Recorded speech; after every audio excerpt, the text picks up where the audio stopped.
Hey, welcome to World War One Tuesdays on Beta Veteran Crates with me and Trevor, who is muted because I could hear him going breathing down the microphone.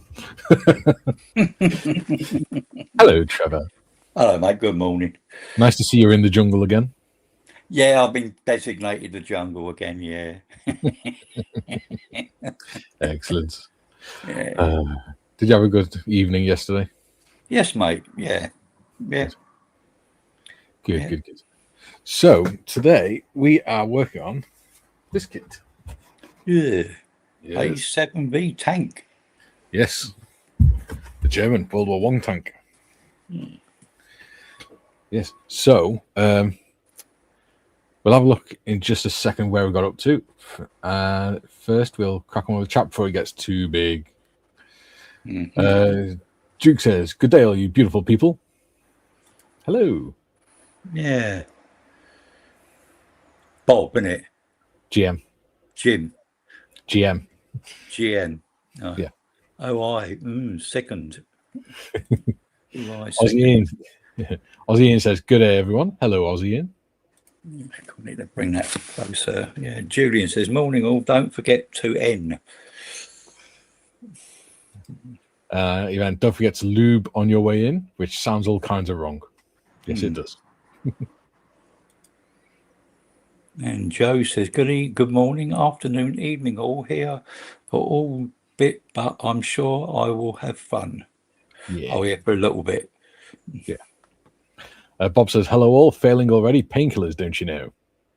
Oh, bless you. Timothy. Says, yeah, and he says, "Hey, guys. Good morning." Morning, mate. Hello. Yeah, Joe says, "Damn, even Liam beat me this morning. Had to do early morning chores a little earlier today. Oh, dear." Go on, Jim. Oh, I was going to say, good morning, everyone. Darn, Bob. Take care, sir. Yeah. Julian says, "Here for a little bit, but I'm sure we'll have fun." That's what she said, Joe. And Aussie Ian says, "Mikey, I just sent you a message via Discord. I think never sent a PM is there in there before." Yeah, I've replied to it. But... Yeah, and I think I put a link in the video to one of my very, very favourite songs. Ooh. So hopefully it works. I thought I'd just give it a go. Yeah. Oh, I'm sorry. Got to get my money's worth, Julian. Pardon me. Set up. Sorry for tuning in late, guys. Julian said, "She said that too, Joe, except the Julian bit, of course." Oh, Moss is in. Good afternoon. Oh, yeah, he didn't do a show last night, did he? No, he's having a couple of weeks off. Yeah. Bless him. Holiday. Yeah. To be fair, I was asleep in bed by 9 o'clock. So. Adam says. Yeah. Moss, is it me? No, Jim. Me. I'll say. I think I said it too soon. Hello, loves. As, hello. Our young Scottish friend says. Ian says, "Greetings, troops." Hello, Ian. And Matthew says, "Hi, everybody." Hello. Hello, everyone. Yeah. Hello, Dennis. Yeah, I don't think we've seen that name here before, have we? I think he has. I think it's only like once. But welcome back. Yes, indeed. Joe says, "Is that 135, Mikey?" It is indeed. It's going to be a big old beast. Oh, and Jim is heavy metal today. Oh, Jim, I had no idea. No. There we go. That's chat call. What's that, Motorhead? Yes, I was looking for my Steve Hackett tour shirt from 2013. I couldn't find it, so I grabbed the Motorhead shirt. So it's a little chilly in here today, so I decided to wear something cotton. Yeah, it's about 24 here today, so yeah, temperature has dropped. Yeah, it's about 25 in here at the minute. What are we at? I forgot. Hold on a second. It's early morning, of course. It's just after 6 a.m. But I think John's in. John's in and says, "Good day, all." Hello, John. Why, John? Hey, John. Yeah, it's 18 right now. Yeah. Yesterday, I think it's got a problem. I think it's got a twitch, Jim. I think. Like Joe said yesterday, I received a package from eBay Japan that I ordered 6 weeks ago and forgot all about it. A Tamiya BT-42 Finnish Army tank. Nice surprise. Good model, Joe. Good model. Just saw a review on it. Bob says, Jim, Joe, your beasts are in New York already. Wow, that was a quick flight across the pond. Move much faster than GM's down under delivery. Yeah, what is it with getting to Australia? What the heck's the problem? I mean, those folks haven't done anything to hurt the world delivery. It's literally the other side of the planet. I get it, but they're nice people. Yeah. Right, that's it. Cool. Did you have a look in your stash, Jim? No, I did not. I'm sorry. I do have the. I still have the ICM armored car underneath a display case. I could get that out, maybe mess with it, and go look over the figures in the base that I'm going to use for the diorama. But that sounds like. I do have 2 World War I subjects in my stash, but they are airplanes that I'm not prepared to start. They're the wingnut wings. D7, which I may never open. I don't know. That may be a kit I'm going to keep as is the rest of my life. And the other one is a Copper State 32nd scale Newport 17, which is a nice model. Yeah, now that one I want to build. But actually, regarding this World War I aircraft thing, I would prefer to find one of those old Revel 128th or 132nd scale kits and literally cut my teeth building one of those and just used to the idea of building a biplane. I've never built a biplane model ever. I mean, I'd hate to waste that Newport 17 on what could be a clumsy first build. Yeah. So I may miss with the armored car, but I'm here with the grant, and I got some stuff to do on the extra equipment I'm putting on. So So I've black primered the bottom and that bit that goes on top. But on the one in the Aussie Armour videos, the Mephisto, it looks like it's got like a green tint to it, and I've got some black green coming for the Stuka, so I'm going to spray it with that when that arrives. So for now, because the underneath looks sort of browny green, doesn't it? Yeah. So for now, I'm going to do step 11. I've just started. Yeah. Finish him. Tip for all you youngsters out there: live streaming can be hazardous to your health if you're not prepared to do the proper equipment. Oh boy, I just got to get myself an overhead camera. But all those listening on headphones, we do apologize. Right. Yeah, sorry about that. Yeah, that sharp thing was my fault. B2021. So yeah, I'm going to start the driver's compartment today. Yeah, that's what I've just started. Yeah. It's always nice when we're in sync, in it, Trevor. Yeah, well, you're ahead of me as far as the base. I haven't sprayed mine yet. That won't take you long. No. Bob says it looked like you were all headbanging. Probably sounds like it too. Ooh, your sound's a lot richer now at that angle. Pardon? Nice. Your sound on your microphone, the sound's a lot richer. Oh, really? It's just a mic in the computer. It's off angle. Maybe it's not getting my voice direct into it. I don't know. It's interesting. It might be because it's slightly closer or something as well. Oh, yeah, you're right. I did angle it so you can see the workbench. Yeah. And so as a result, I may have turned the side that has the microphone in it closer to me. Yeah, it works. All right. Well, just let me know if it's too much. I'll turn the volume down in the settings. That's right. I've got volume settings on here as well. Okay. Very so good. I can turn it down if I need to. Joe says, okay, Bob, can't wait. Thank you. Yeah, thanks again, Bob. That's very, very generous of you. I mean, to pay for the shipping. Thank you very much. Very kind of you, sir. Joe says, Bob, as long as Tim Air isn't involved in the headbanging, we should be okay. That's a big kabaza.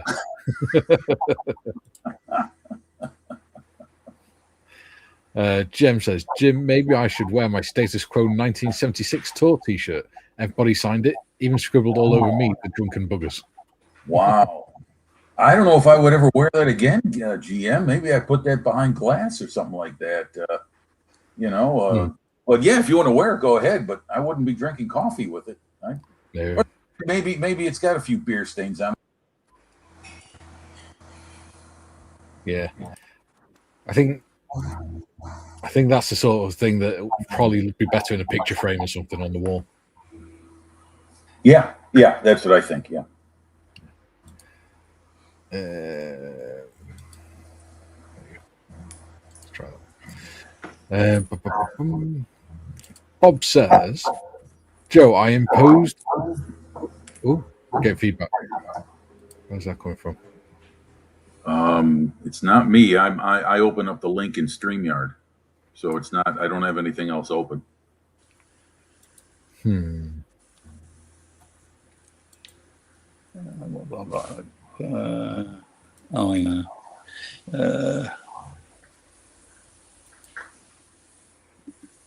think it might be from Trevor. Try that. I think I had Facebook in the background, but it wouldn't be Facebook, I wouldn't have thought. No. That might be a bit better. There you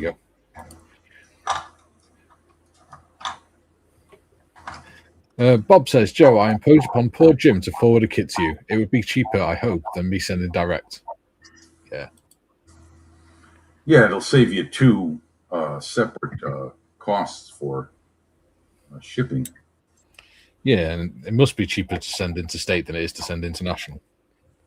I would think so. I mean, especially seeing I could probably send it by traditional U.S. post office and just pay whatever fee there is involved with that when it comes time to send it. Yeah. Well, we'll see. We'll take care of it. It'll get done. Yeah, they're not big boxes, so it won't be too much. Jem says the Aussie delivery we think was held up by somebody addressing the box as Bobby Box instead of the wife's name. We think anyway. Cheers, Bobby. Bob says, Jem, I tried and failed miserably. At least it provided entertainment. Poor Bob.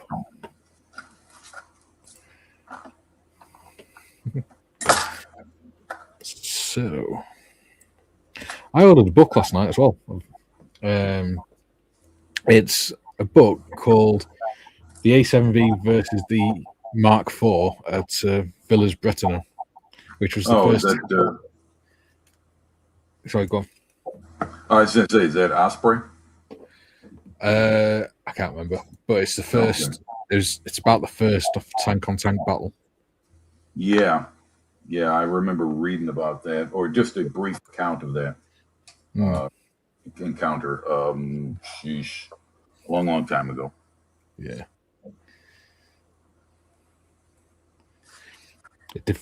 Mark IV defeated the three A7Vs on its own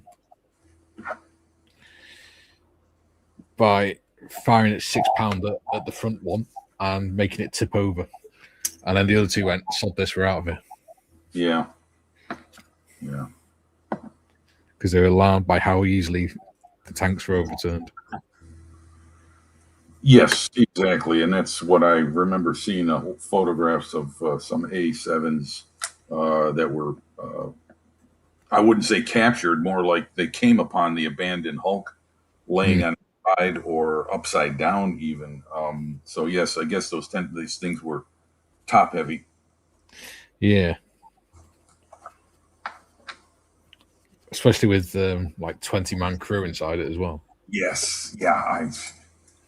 I said you guys did see that video from the Australian Armour and Artillery Museum, right? When they took a trip down to the one that's there.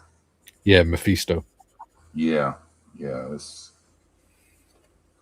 really impressive to get inside the thing. Yeah. Joe says, I can send you dollars via some app or something, Jim. Yeah, we'll figure it out, Joe. Yeah, no worries. We'll figure it out. Keith Mage says, so. Keith Mage says, good afternoon. All actually made it to a live stream. Hello, Keith. Welcome. Okay. Joe says, I'm having big problems with the USPS at this time. I don't ever want to walk in a post office ever again. And then lots of swearing. Jim, it's okay. I have boxes and signed tees from Quo. I did roadie duty with them, so any excuse to scribble on each other. The guys were here last year for my birthday party. Wow. Good. -1. Really cool. Yeah, -1 run. Yeah. Could be the next tour. Who knows? Bob says, Mr. Nick will be delayed postage as I'm not venturing out today. It's all right, buddy. He won't mind. Jim says, Bobby wrote in Korean on the address, throws the postal service into chaos. Don't forget tonight as well, at 8 o'clock, we've got Wait Rose's live stream over on Gary's Stuff. My beer is in the fridge ready. And what is the drink of choice tonight by name? Ooh, good question. There's a choice of two. One of them is, I can't remember the name of it. One's a Banoffee Stout, and the other is, I think it's toffee and hazelnut or something. So. Toffee and hazelnut sounds like a coffee. Wow, that was loud. Okay, yeah, better make some adjustments, or let me know if I need to on my end. I could bring mine down. I think as a matter of fact, I'm going to go into my settings anyway because the other night. If you look on StreamYard, Jim, on your microphone settings, there should be an echo cancellation thing and a background noise cancellation. If you can switch the background noise one on, that might be helpful. Okay, let's see. StreamYard settings. All right. I'm not sure how I'm going to get into that without dumping myself from the stream. If you see the microphone, the picture of the microphone at the bottom. Yeah. Press the arrow next to it. Wait a minute. No, hold on. Yes. Arrow next to it. Yes. Okay, got it. Yeah. And then press the settings icon. Settings icon. Okay, onto it. And then it'll be in there. All right. Oh, echo cancellation is on. Yeah. Automatically adjusted mic volume is on. Reduce mic. Oh, okay. Reduce mic background noise. Browser not supported for background noise removal. That could be why. We get a little bit. Yeah. I know what I can do on my end though, and that is involved with my own settings on my computer. Is I can bring that volume down because I know I turned it up the other night because I fell for someone's joke saying, "Oh, you're too quiet, mate. We can't hear you." What brought it up a bit too much? Let's see. How's that? That's better. Okay, there we go. Yes, it was in my settings. Okay, yeah, it's the microphone itself. Yeah, there we go. All right, that should resolve that issue. How's that? Check 1 2 1 2. Yeah, that's fine. Excellent. We can live with that. Excellent. Joe says, I tell you what, having a great time with this cheap monogram M48 A2 pattern tank. Lots of sanding and a little bit of putty, but I'm having fun. And that's the main thing. Yeah, that's an antique, Joe. You got yourself a real live antique. Yeah.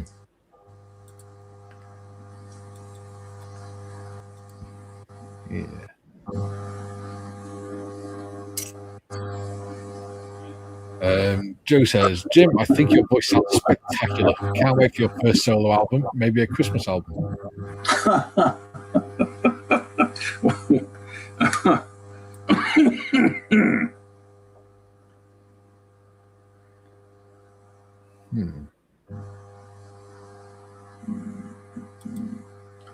Let's see. Where's that buzzing coming from?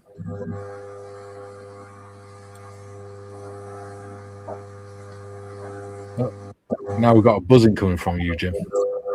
Buzzing. Well, it might be the fan on the computer. Ah, yeah, probably. Yeah, this thing for some reason, when I'm on a live stream, it starts warming up. In fact, I've got a couple of supports underneath that get some airflow under there. Hopefully, cool it down. But there's another trick I can try. Hopefully, but I don't know. I think this thing runs like that all the time when I'm live because even for a short time, it can. Yeah, it's working hard, isn't it? I guess so. I mean, this thing's 3 years old now, and I'm starting to hear things like people are saying, "Well, you should be replacing your laptops every 3 to 4 years." I'm like, I can't afford that kind of schedule. Yeah, that's ridiculous. Every 3 to 4 years, unless you're a business, there's no point. Yeah, and it's because the speed of what's out there getting faster and faster, and it seems like technology is being replaced quicker and quicker.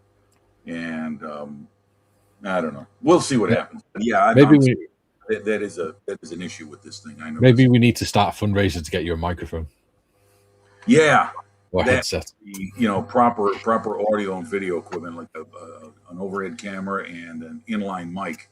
I think would go a long way to resolve these issues. Then the computer would just be monitoring all this stuff instead of functioning as everything.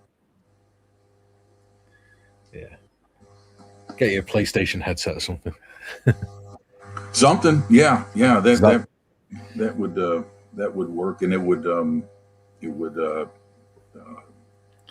mean the audio only. The PlayStation ones are USBs, so they just plug in. Right, yeah. Ian says, Joe, that is called real modeling. Jim says, Joe, oh dear.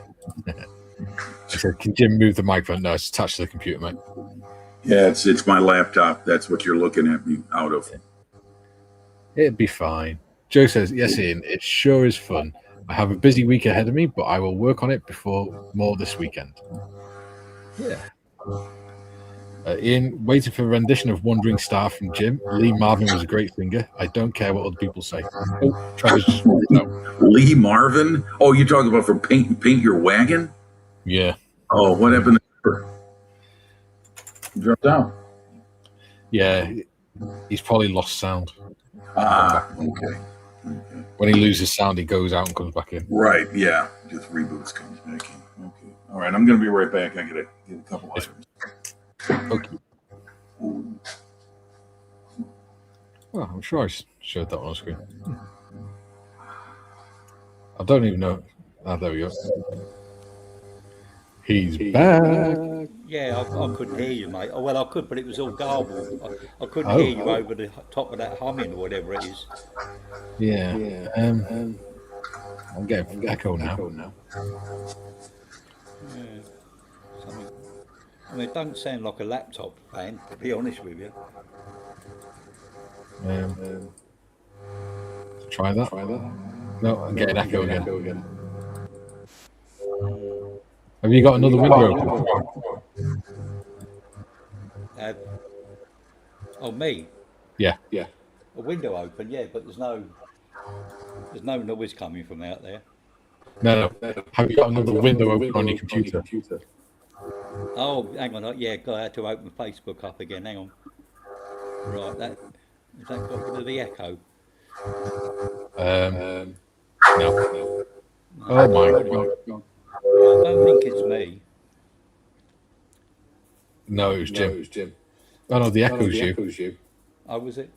I might have been because I had Facebook open to open the link. Bloody hell, I've got a wasp, big ruddy great bee in here the size of my bloody thumb. Well, he's all right. We need to figure out what's causing the echo. Yeah, I don't know. Just let me go. No, it can't be. Jim, I've just had to mute you because the echo, the buzz was getting really loud.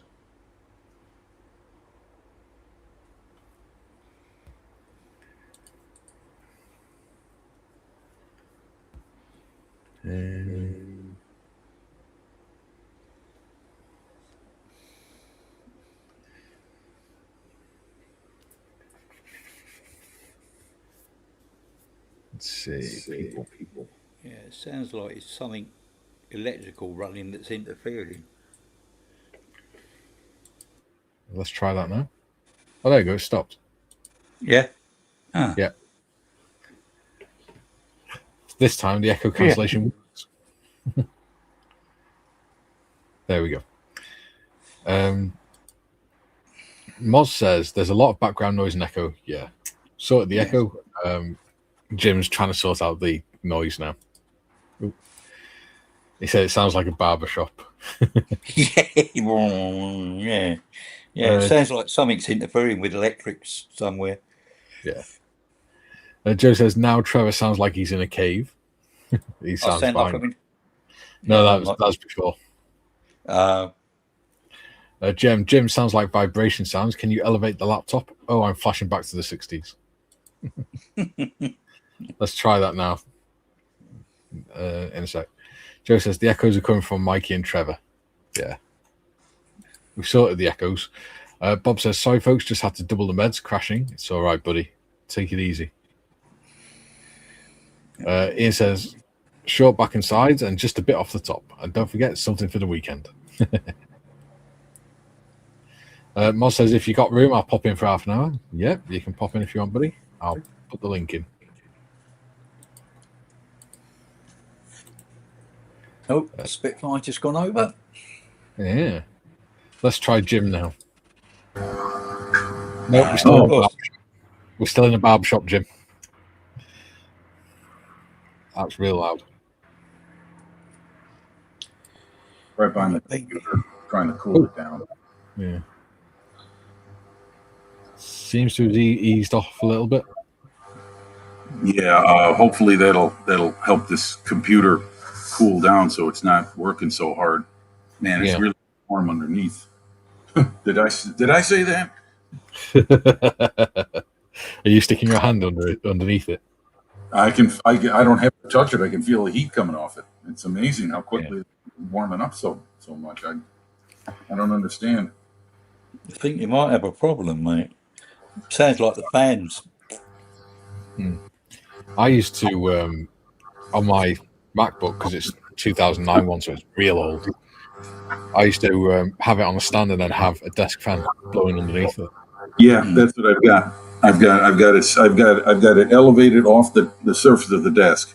Yeah, and a fan about half a foot away from it, blasting air directly to the underside of it. And so I don't know. We'll see how this goes. I didn't anticipate it being such an issue. Hello, Moz. Hi, folks. How's it going? Hey, Moz. Good. How are you doing? I feel so much better. Definitely. Yeah, plenty of sleep. Oh, yeah, plenty of sleep. Yeah. And, a little bit of vindication. Went to the Avon model show and talked to loads of people there. That noise is bad, isn't it? Wow. So I'm getting it quite loud here. I've got so I'm just going to mute you for a second. It's not me then. It's Jim, is it? Oh, yeah, it's right, Jim's computer. So I thought it was me then. Like, come on, I just it's the noise. Yeah. It was really good. The Avon model show. Saw a load of people. Had some really good support from fellow YouTubers, fellow people who are who are FX fans. People that aren't. I've said it before. I'll say it again. I will continue to build Airfix kits. Yeah. I will continue to review new tooling Airfix kits. Yeah. I am gonna shift back a bit and encourage and also with Luke is very positive at Revell. He wants me to do more, obviously Dale, but if Mini Art come around the corner and said, could you review this kit for us? I will say exactly what I've said before. I'll do a review, in love. I kind of dispelled some of the things because you've got to remember, and I keep saying this, and I think Luke said it as well. But me and Luke have talked anyway. Luke Carswell, this is. from Black Rifle that there are people in Airfix, and Jen said the same as well, that that are still in Airfix that are our friends that are doing their best in the situation that they've had landed on their desk. So it's not their fault, is it? Yeah, and there are decisions being made outside of the company headquarters in Warwick that are affecting the brand. It's not coming from Hornby, it's coming from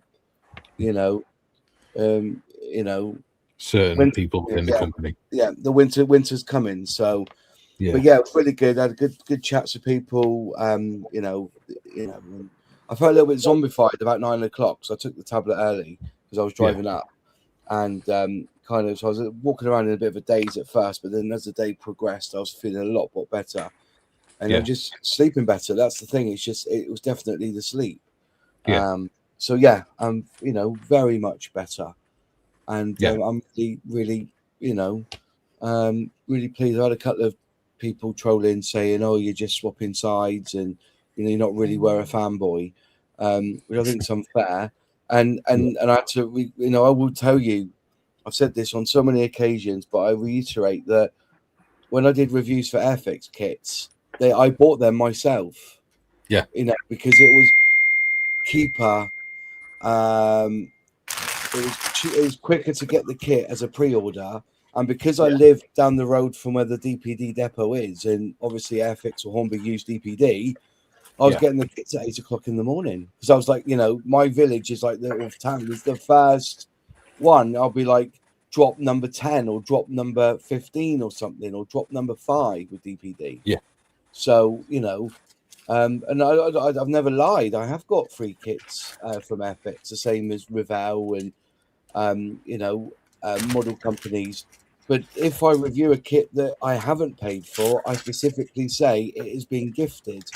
And I do try and give those kits away if I'm not going to build them. That's all part and parcel of it. So, but there's a lot of worry. There's a lot of worry at the moment, so, but other than that, get on with it. Just if you've got an Airfix kit to build, or there's an Airfix kit you want, go and buy it. So that's loud. It's difficult. But I'm feeling peachy. I did a private members last night, just for my private members, just to give them a catch up and explain a few things. It's but the channel's always been about other. Oh, my phone's going man here. Hang on a minute. Let me just mute my phone a minute. It's I don't know what people contacting me on here. The channel's always been about scale modeling. You just had somebody who was very passionate and a collector of Airfix that was hosting it. You know what I mean? It's just a coincidence that the two things coincide. God, that's loud. I don't understand why I'm getting notifications. I need to notify. How do I notify? Good old Airfix. Oh, sorry, lads. I'm really sorry. My phone's going absolutely mental here. I don't know what's going on. Oh, I've got a hospital appointment tomorrow, and they're asking me for all this stuff and doctors. Okay, I'm getting notifications from NHS Reply. You must be used to them now, eh? Oh, I've got your name. Sorry. Yeah. My phone's going absolutely mad. So, anyways, what was I saying? Yeah, that's it. Really, I've just had a really good couple of days, and things are good. So, I'm gonna mute for 1 hour. Yeah. Did you go around all the stands? Yeah, I did go around a few of them. Yeah, I did go. See, the funny thing is, in the southwest here, we go to the model shows, and the majority of the stuff that's on the tables I've already seen before. Yeah, I don't know whether you. I don't know whether you saw it or the diorama with the bloke sitting on top of the still.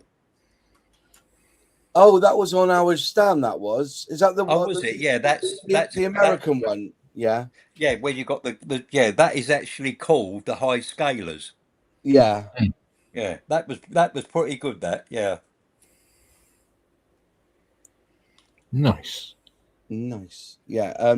Roy did 2 versions of it. He's done a 1/35 scale and a 1/6 scale or 1/8 scale, I think he's done. But if you look at Ms. Modeler's video that she's put out yesterday, and I think it's also on the Jadland video as well.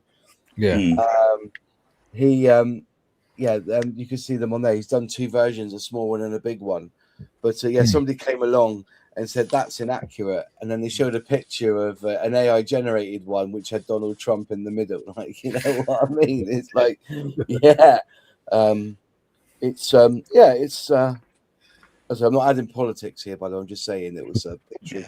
There's actually quite a famous picture of that, and it's got the Rat Pack. That's Frank Sinatra, remember Dean Martin and all that. Yeah, that's the pic, because I originally thought that was the picture. Yeah. Because my I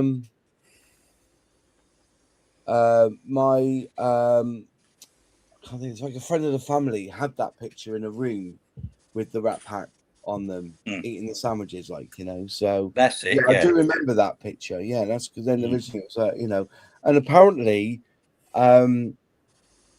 there's lots of conspiracy theory behind it, because they reckon it was done in a film studio, don't they? So the background doesn't add up or something. Yeah. So, but they were, you know, back in the day, they were really, really. It was a scary job. You know, you watch the old black and whites, and they're jumping from metal rod to metal rod like not a care in the world.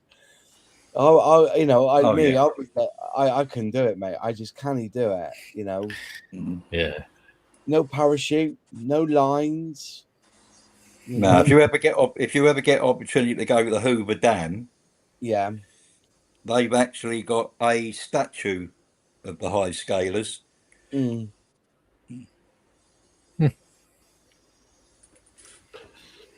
So that's. It's a bit twiddly, this driver's compartment, isn't it, Mike? It will be when you come to paint it, yeah.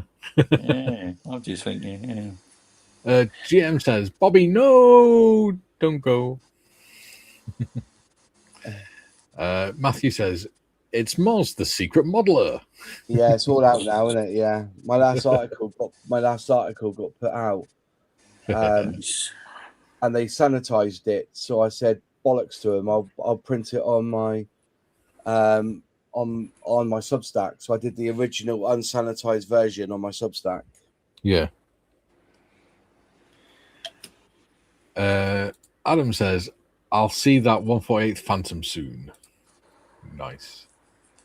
And Ian says, although I didn't get to Avon, I have seen the photos and it looked amazing, but I still have 2 kits coming to me from there. And they are both Airfix. Yeah. I started an Airfix Stuka yesterday. Yeah. I got given by Chris Meddings from Inside the Armour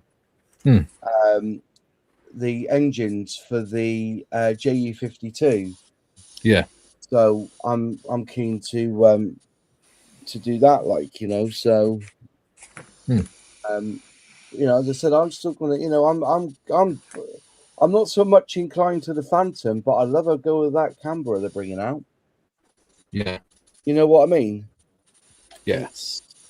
Yeah. I've noticed their ads have sort of settled down a bit again. Yeah. Which is good. Yeah. Hopefully they've sort of learned this time. No.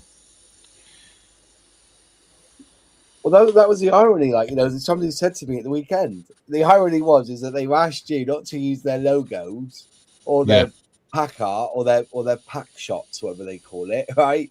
And then they are ripping off Warner Brothers. And the thing is, though, it's the worst video ever, because it's like you've got Robin Hood, Prince of Thieves, and the soundtrack from Bryan Adams, and they're talking about the Robin Hood sets. If you watch the video, they don't actually show the box art or the actual figures in the video. They've just basically mashed together. Oh, we used to sell socks. Have you still got a pair? We don't sell tights. And it's like, this marketing is it's all over the place at the minute, isn't it? yeah, you know, Very strange. yeah, it's you know, like I said, I've had to make sure that people understand where I come from in it, and and you can't call for people to be sacked because there are people still there who are working with what they've got. So yeah, let's have a they bit can only of work within the bounds of what the decision makers tell them. exactly that. And I'm getting messages now. One of the things I had, because I had the ear of Dale. Yeah. If somebody emailed me and said, like, I've got a problem here with the kit, blah blah blah blah blah. If I spoke to the customer service, blah blah blah blah blah, I would then forward that email to Dale, and then Dale will sort it out. Yeah. But now, people are saying not even answering the phones. Yeah. So it's ridiculous. Yeah, it is. But they're making a rod for their own backs.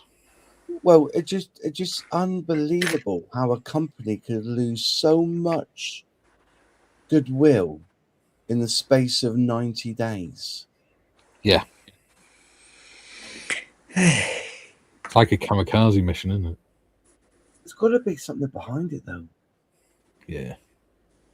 But saying that, let's get to the real thing.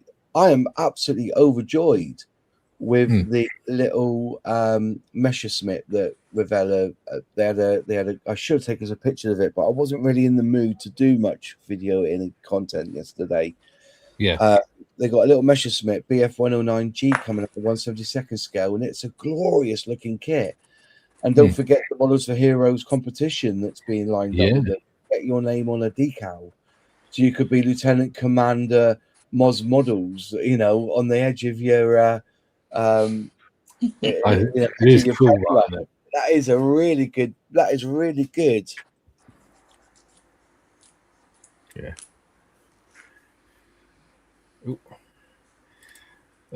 Joe says, okay, all have a great stream. Time to go. Hopefully see you all this evening on Mr. Evans' stream. Bye, Mars. Bye, mate. Thank you very much. I like how you get a special bar, you bastard. I'm healing, mate. I'm healing. No, I really. That sounds like it's coming from a fan. Yeah, I was just about to ask, is it any better? But apparently it's not. Huh? No, but okay. Is it just out of asking? When you first came on, I was listening to you. Didn't have that noise. It came on all of a sudden. So something switched on. Is it near your PC where the fan's going because it's got a bit hot? Well, yeah, it's the PC. It's the laptop itself, which is turned on its own fan to cool off.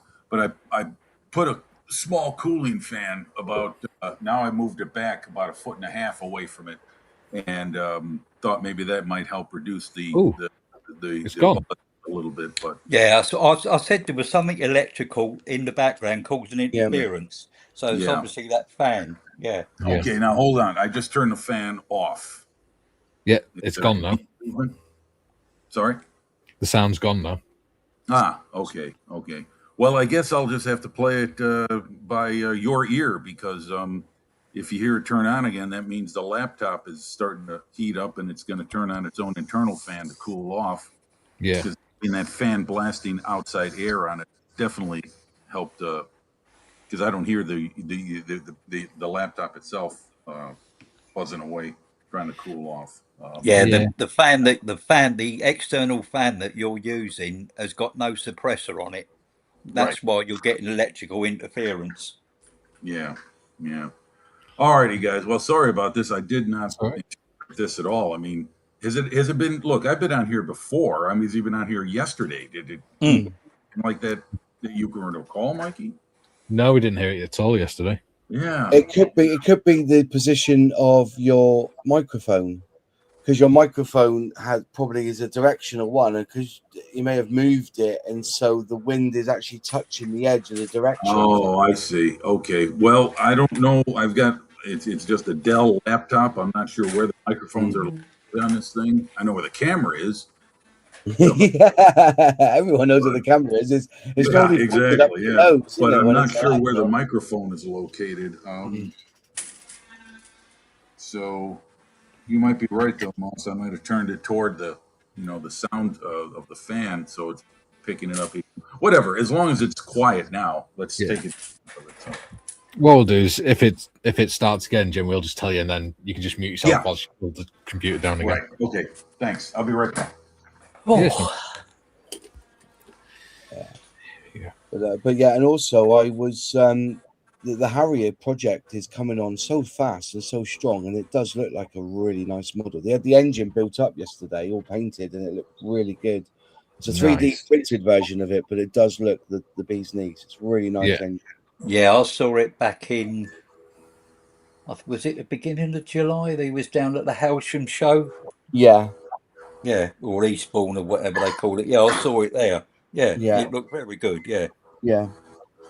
And also, we want to know is whether Tamiya are going to release this new tooling. If it's a new tooling or in a Tallery Rebox with a figure with it. Yeah. It's an interesting question. Yeah. Did you see the pictures I put up online? Probably. Oh, it's starting again. Do you want to mute Jim? Yeah. Yeah. Did We're you? Back in the barber shop. They're bringing out a truck, aren't they? A truck. Yeah. I'll try and do it because I'm learning German, so I'm trying to.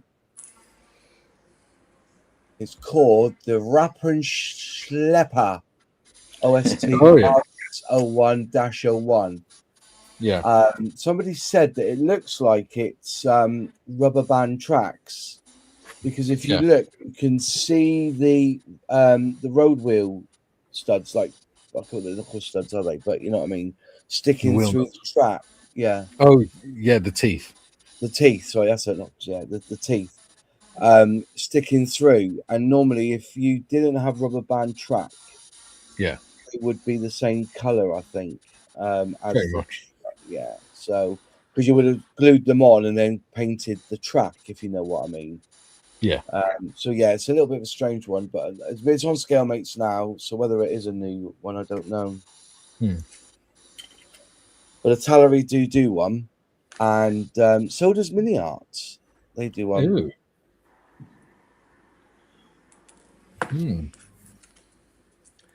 Oh, be back in a sec. Oh, right. Oh, isn't old age a bitch? We've got 15 watching and only 9 likes today. That's unusual. Oh, did you see it yesterday, Moss? Bloody YouTube mobile went down. Did it really? Yeah, for about 5-10 minutes. And first thing we knew about it was everyone started saying, oh, this is a circle thing. And the viewers went down from like 25 down to 7. Like, oh, what's going on?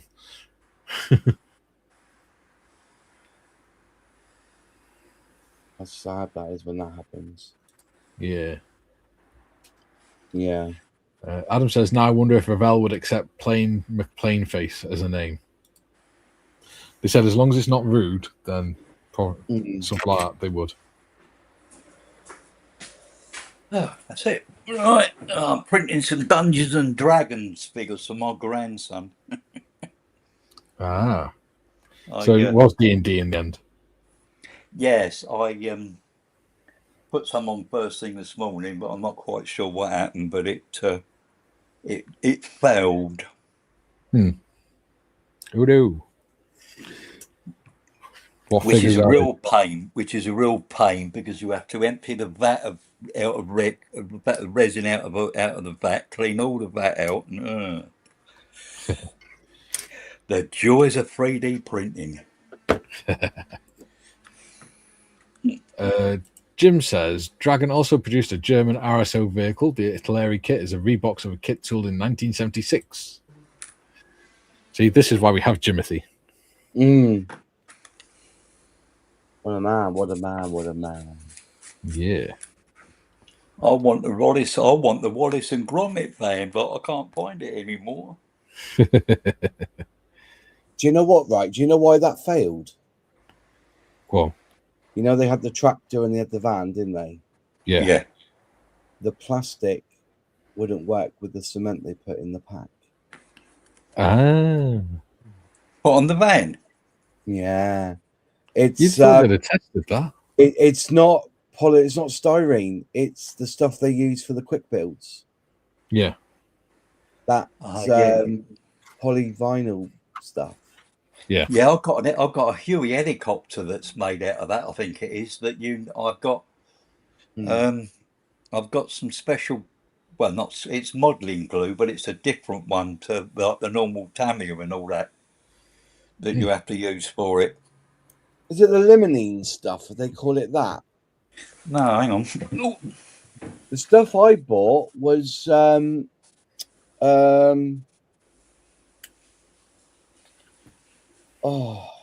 but it did every plastic. It was like really hardcore. It stank, honestly. Yeah. I've smelt better armpits. Do you know what I mean? It's really, really harsh smell. Yeah. But it used to do everything. It's that one, Plastic Magic. Yeah. I'm not Bonds ABS styrene and plastic. That's it. ABS styrene. Yeah, that's the stuff you need. But yeah, it came with a tube of Umbro cement, and it didn't melt it. It didn't fuse it. So yeah. Adam says also, just in case folk didn't read far enough down, you also get the kit as well. Yeah, you do.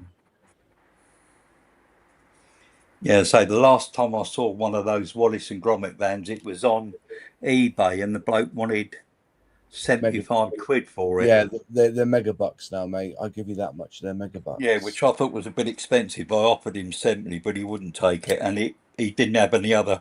It was in the auction, but he withdrew it and then put it back on again. But, yeah, I would. As I said, with those, they're good, but they're not normal. What I would call styrene plastic. No. Jim says Mini Art is producing every version of the RSO vehicle. You got to be so careful how you say that. RSO vehicle. Yeah, you are such an RSO.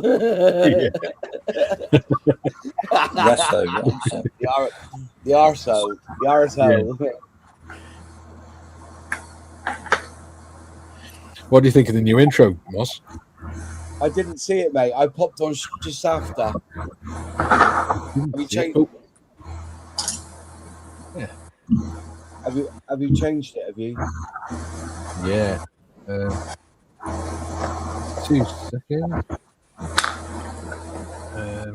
can get back into StreamYard. I'll put it up so you can see it.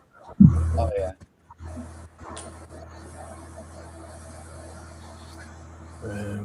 I've got going to StreamYard on my phone.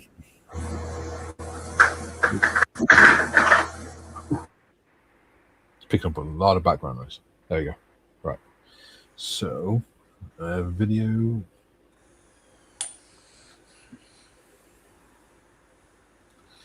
Intro. Okay, here we go. So it should come up. Oh, you've added it from 5 seconds to 8 seconds, have you? Yeah.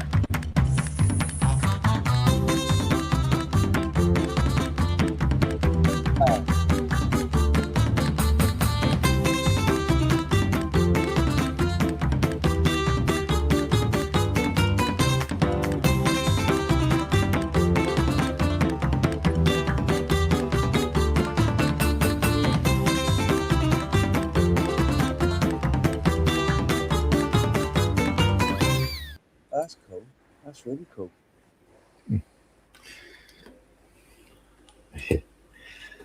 Yeah, yesterday Julian was asking who was the salamander, the firefighting salamander. And it's Mystery Nick, because Nick spent 30 odd years as a firefighter. Fireman. Well, he finished. I'll be there with a couple of decks, wouldn't I? Yeah. Well, exactly. Nick finished his career as a station commander. Did he now? Yeah. So he was in charge of all 4 watches on a fire station. And then they offered him promotion.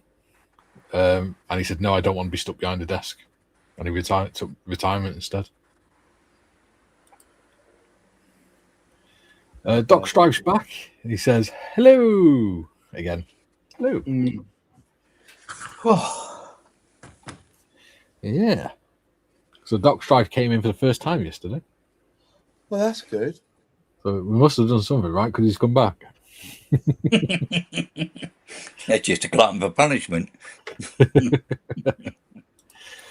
In Chambers, some of the cheap 1970s kits coming out of the USSR had some very foul-smelling plastic. But oh boy, the glue would make you high in about 5 minutes. The old glues did make you high, didn't they? Yeah, there was a video on YouTube about it. Don't sniff glue. you know? Yeah. Well, it was a whole thing in the 80s and 90s, wasn't it? Bloody kids getting glue, putting it in crisp packets and then sniffing it.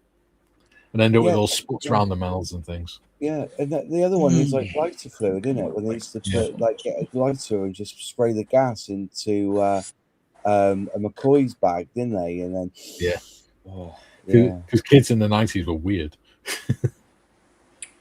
Well, some of us were.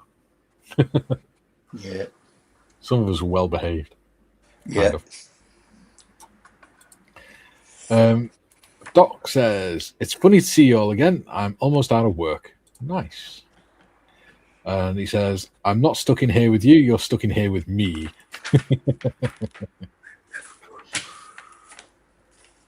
So how is life in Oregon today, Doc?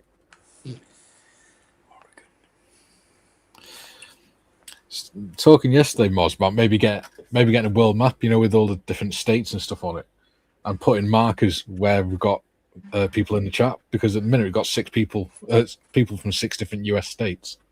Wow. Yeah. It depends what side of the spectrum they are, innit? I guess, innit? You don't want those Texas lot being promoted, do you? You know what I mean? I don't know. Joe's Texas, so yeah. If I went to America, there'd be 3 places I would go: California, Texas, and Washington. That's what. New York, sorry. I would go there. So I'd go and visit Jim. Yeah, Jim would be a good lad to go and visit. Yeah. Imagine that, the Bearded Veterans USA tour, It's like when you watch Matt Armstrong, and I'm not jealous at all. Really not. He's built up this amazing. The Matt Armstrong car channel is amazing. Yeah. And they just we're going to get this Bugatti Veyron and just drive to Monaco and things like that. And now he's bought a house in America, isn't he, to do cars out there? Yeah. Yeah. Well, when me and Kay first got married, she wanted to do Route 66 because I've got a motorbike license anyway.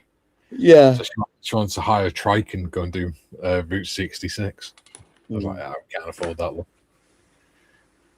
But yeah, that'd have been cool. Finishing the route and heading over to Jim for a cup of coffee. How far is Route 66? It's all the way across the country, isn't it? Yeah, I done part of it, and that was Chicago to Denver to Las Vegas. Yeah, it's 2,500 miles long. Yeah, so you'd be able to do that in about divided by 70 for the most part. But no. If you did it, I can drive. I've driven 700 miles in a day, and that's taken me 12 hours. Yeah. Because you've got to allow for stops and everything else. Yeah. So 7, 14, 21, it's about 3.5 days, 4 days of driving. Yeah. If you're doing 70 all the way. And a lot of saddle sore. Yeah. I would. Yeah, it took us 19 days because it was a proper tour. Yeah. Doc says it's hot and humid in Oregon. Feels like he's walking through soup. I hate it when it's like that. Oh, so does it go right across the country then? Oh, I thought it went across. It doesn't quite though, does it? No. It goes to California, then it goes all the way through She visited in 1, 2, 3, 4, 5, 6, 7, 7 states, 8 states. Just a point. What we could do, Jim, is if I unmute you, and then when you want to talk, when you're not talking, if you mute yourself, and then when you want to say something, unmute. That could work. That way you can join in the conversation. Yeah, I'm starting to feel like Revo Dave.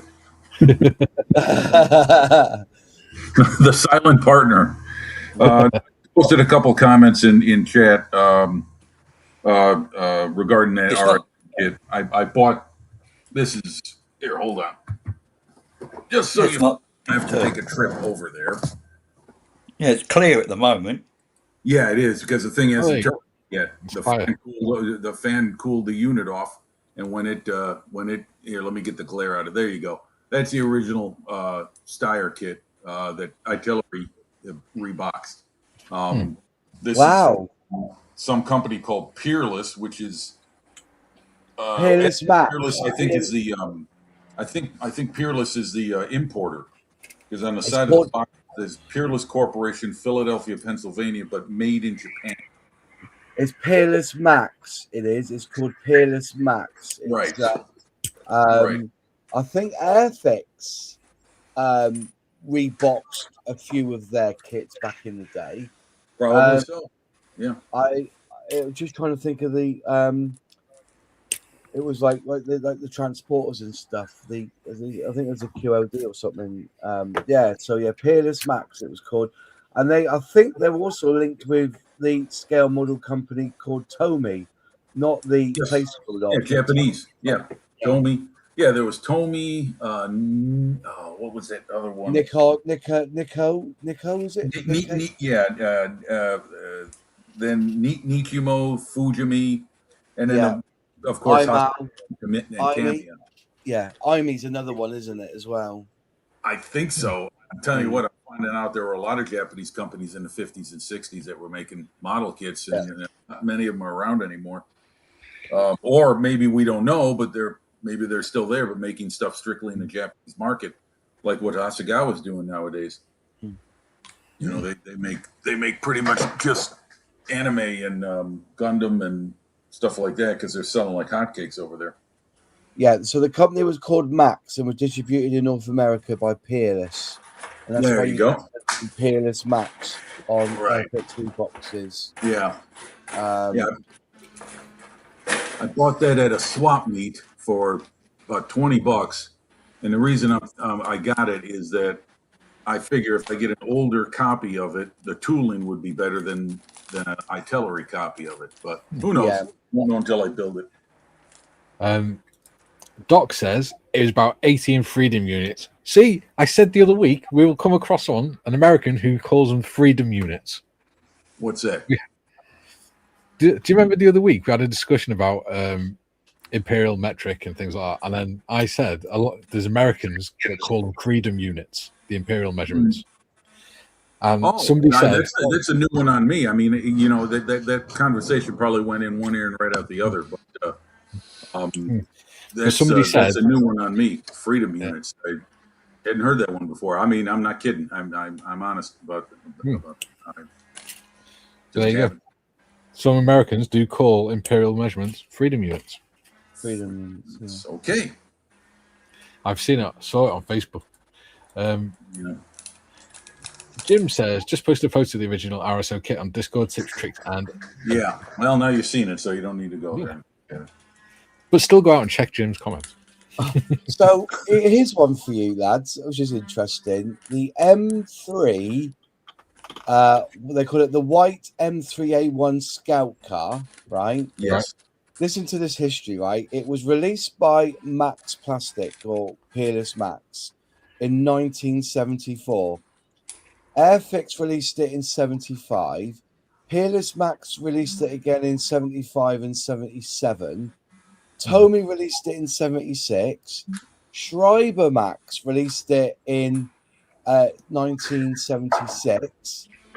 And then Artillery released it in 1982. And they continued to release it with testers in 1982 as well. Yeah, that I remember. releasing it up until the 1990s. And then Zvezda got hold of it, and they were releasing this tool in the early 2000s. Revell had it in 2006 and released it. And then Zvezda, last time they released it was 5 years ago in 2020. So basically, that is what you call a tool tart. That has gone around every single manufacturer. So it must have been a bloody good tool from the 1970s for everyone apart from Tamiya to release that kit. Yeah. Well, if you think about it, Moss, that was the only model of that vehicle around. No one has made a kit of that until I'm not sure about this, but I think Dragon was the first company post this one to make it the RSO. I'm not sure, but I think so. And then Das Work used the Dragon kit and boxed it under their label for the RSO, I believe. I know they did that with another couple kits. But yeah, you're right. Some of these molds have made their way around through the decades. Yeah. And, exactly. remember Accurate Miniatures? Accurate Miniatures, yeah. Yeah, well, they're now, you see them boxed under Academy. Has got hold of. A friend of mine told me, I don't know if this is right, but he told me he's pretty wise to the trade. He said that all the tooling for Accurate Miniatures kits was made by a firm in South Korea, and they own the rights to that. So they simply pulled it and started selling it out to everyone else because it's theirs to license to other people. So you see it under the Academy label, you see it under Artillery. Oh my God, I think there's another company that's putting out, but I can tell the models when I see them that they're Accurate Miniatures kits. And how good the quality is, I'm not sure. I don't know if that's really affected. I mean, if a company is selling the tooling, do they actually create molds for these people, ship it to them, and then they package it under their own label? Yeah, I'm under that. K2Y ambulance. I'm in that mindset. I think what happens is that they buy the plastic because that companies do rebox other people's plastic. We've had it for years. For instance, that TSR2, the Airfix released in 172nd and in 148, they just sold the plastic onto a company in Japan, and they did their what's it called version? The what do they call it? The not Gundam, but you know what I mean. They what they call their Japanese Japanese comic Anime, the anime version. An anime version of the TSR2, really? Oh, okay, that'd be interesting. Yeah, if you look it up, they released it with an anime, and then Airfix then put it in their own box as well, I think. So there's and I don't know what's happening about the Airfix and the Legend series, because they were going to do a beta one, but because they didn't have a soft skin Hurricane in their collection in 148, they were going to rebox the Armour Hobby 148 Hurricane in that Legends box. They were going to buy the plastic, and I think that's what happened. They go, oh yeah, artillery. Oh, we've got this tooling in Japan. We'll get it made here. We'll ship you the plastic, and you put it into your warehouse and rebox it. And I got a feeling that that's how Das work. For their Blitz range, they get the tanks off Takum and then rebox it as a Blitz kit. You know what I mean? Yeah. In Germany. So but Blitz is Takum. I mean, they put it right on the box. You see the Blitz label, and then right underneath it, you see Takum underneath on the box. And they're expanding that range of, I guess you basically call them starter kits. I mean, lack of a better term, they're very well detailed and very affordable. I've got the pamphlet. I wish they do something more than German armor, though. They're going to release 2 more models coming soon, a Tiger and a Panther. Or no, a Panzer IV. So I think what they do is like with the Jagdpanzer, because I love a Jagdpanzer. I've not built one for a few years, so I'm going to build one. I'm going to build that Blitz one. But if you look at it, you're right. It is. It's a simple. I wouldn't call it a starter set. I would call it a simplified kit, because the road wheels are in. You're gonna right. Yeah. But they actually come on on a sprue gate. So you can cut them off and do them individually, or you just stick them on, and it looks pretty cool how they've done it. It's really good. Yeah. If you want to see how that model goes together, Jen Wright did a couple of videos. Yeah. Of her kit, and it was outstanding. Well, everything she builds is fantastic. She's one of the best out there. But that you get an idea of how those things go together. And I've got the Panther, not the Jagdpanther, but the Panther kit. Yeah. And it's really, really nice. It is. How it builds, I'll find out. In the box, it looks great. You know what I mean? I want to foil a kit. In my lifetime, I want to foil a kit. And I watch her video on foiling because she boils her foil, you see. Yeah. And every time I thought about doing it and I see how much work's involved, I kind of like, I'll just paint this fucker. So I shouldn't swear. Well, what you could do is maybe foil parts of the model, because if you get some of those natural metal finishes from the Second World War, like the B-29, not that you do a B-29, that would take a year. I'm sorry. Go ahead. I'm sorry, Mikey. Yeah. I'm just gonna have to nip off because I got a phone call coming in at 1:15. But when the phone call finishes, if I got time, I'll come back in. All right, but sorry about that, folks. We start talking models. I lose track of time. It's all right. Cheers, lads. I'll see you in a bit. Okay. All right, Jim says, cup of coffee and some Chicagoland tavern style pizza. Yeah. And maybe a beer thrown in as well. Oh, sure. Of course. Jim says, rode all around Australia in 28 days, 22,560 kilometers, stopped for a day's rest once a week, 2 sets of tires, 3 oil changes, met some nutcases out there. Yeah, I imagine the heat does some funny things. Probably in the outback, I'm guessing. Yeah. Ronnie Trickshot, good day, legends. How's it hanging? Hello, Ronnie. How are you doing, buddy? Hey, Ronnie. Yeah. Doc, it's about 80 Krispy Kremes per bald eagle. I like that. That's good. Ian says, hi, Ronnie. Ronnie says, indeed. Doc says, indeed. Ronnie says, GM, you didn't meet me, mate. And he says, good day, Ian. Doc says, well, time for me to drive home and finish up some more of my Legionaries for 40k. Nice. GM, Ronnie, I met all your mates, had a beer with a few. Ronnie says, good work. GM, where are you located, Ronnie? Ronnie says, Adelaide. Adelaide, okay. Jim, Ronnie, okay, was based in Edinburgh with the RAF. It's South Korea these days. Ronnie, haha, nice. I grew up in Salisbury. Ronnie says, DSTO is in my DNA. Jem, that racetrack is still running. Did the 100cc race days, but like a swarm of bees with 2-stroke smoke everywhere. Doc says, I need a Bob Semple tank kit. Ronnie says, the race track is still there, although urban sprawl is encroaching. Won't be there too much longer, I reckon. It's a shame that, I know. Yeah, that's true. Jim says, Ronnie was with the Ardu on the Mirage 111, Barossa Valley wine crawls. There you go. I caught up with the chat in record time. Excellent. Very good. The sound is so much better on your computer, Tim. Jim. I have no idea.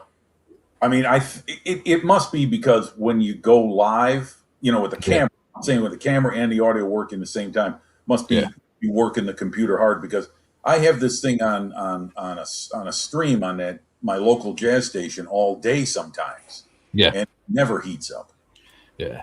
It might be just when the videos are running and stuff like that, it's working hard and then it takes a while to settle back down again.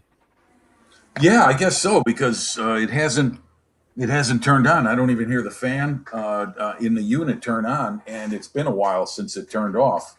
I don't know. I mean, it was a bit cooler yesterday down here. Maybe those few degrees of temp make a difference. I don't know. I'm puzzled by that. I mean, just don't understand why it became so, was working. At least we got a workaround for it now. If it starts again, just mute yourself and mute anyone who's listening. Yeah. Welcome to the live stream, folks, where professionals run the audio video of this production. Rest assured, we know what we're doing. Professional lemmings. Yeah, right. Yeah. Doc says, what type of paints do you all do? I like Citadel paints, but I've heard Army Painter and Vallejo paints are better.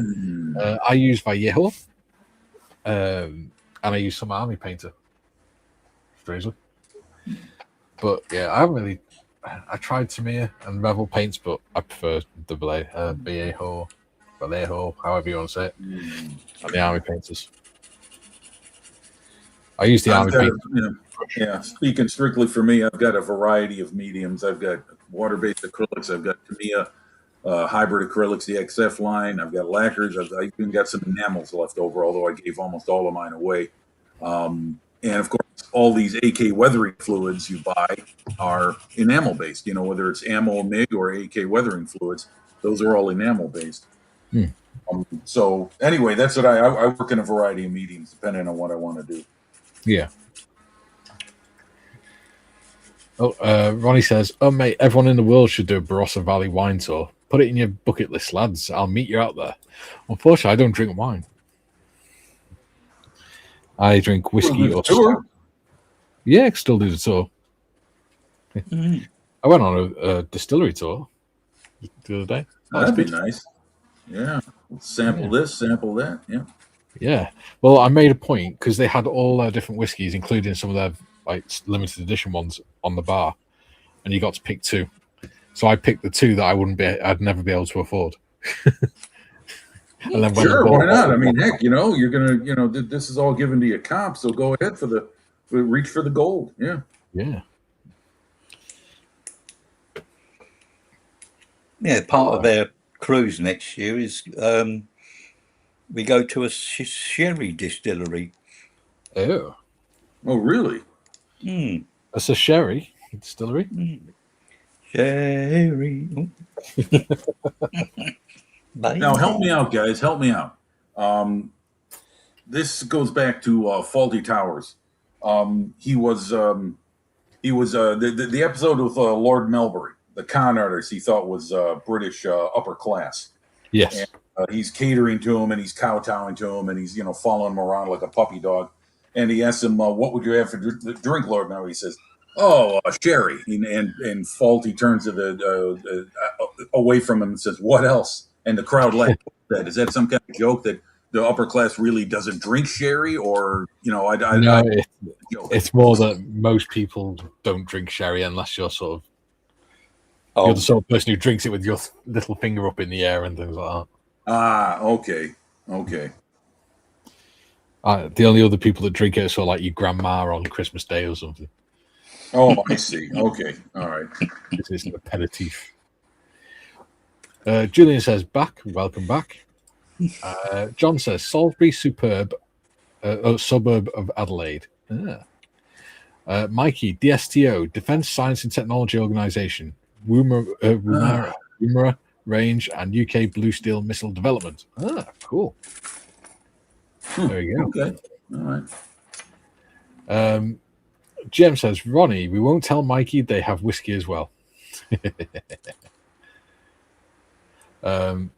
Julian says, my bucket list was empty and annoying me. I swapped the B to an F and an E to an I. It's full now. He comes up with some weird stuff. Yeah, he does. Julian's very creative. Yeah.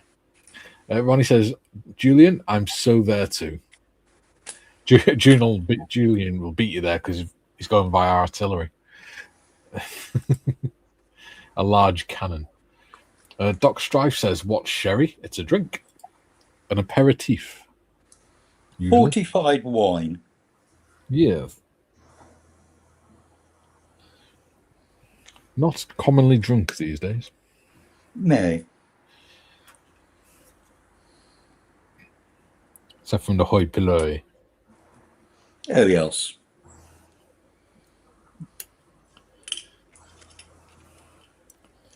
Yes. I might have to wear my gloves and my spats. Yes. Oh, spats. Wow. Really high class. Yeah, but with Trevor, there'd be the ones with the ripped off fingertips on the gloves. Oh, yeah. It's like some out of in England. Yeah. Yeah. Right, Governor. Right. You do that job, half a crown. Julian says, I can't take credit for the for the bucket list. I saw that joke on Facebook. Ah, there we go. Okay, well, that's being honest. Ronnie says, Mum would stick it in trifle. Yeah, sherry trifle's nice. John says, Grant looks awesome, Jim. It does. Oh, thank you. Thank you, Mr. Marley. Appreciate it. Doc Strife says, I'm a huge stout guy. Black beer is my bread and butter for beers, but I've learned everyone here does not like Guinness. Well, you're in good company because I certainly do. And so does Joe. Yeah. And that deeply annoys me. Guinness and amazing. Yes. Yes. If you can watch Gary's live stream tonight, you'll see me not drinking Guinness, but I do generally drink a different flavored stout every time. Because I like going to my local supermarket and finding the flavored stouts and trying different ones. Yeah, my late brother was a lover of Guinness. Now, mind you, he got what we got sent over here. I'm sure it's probably different within the British Isles. Yeah. You can get the foreign extra stout, which I think is made in...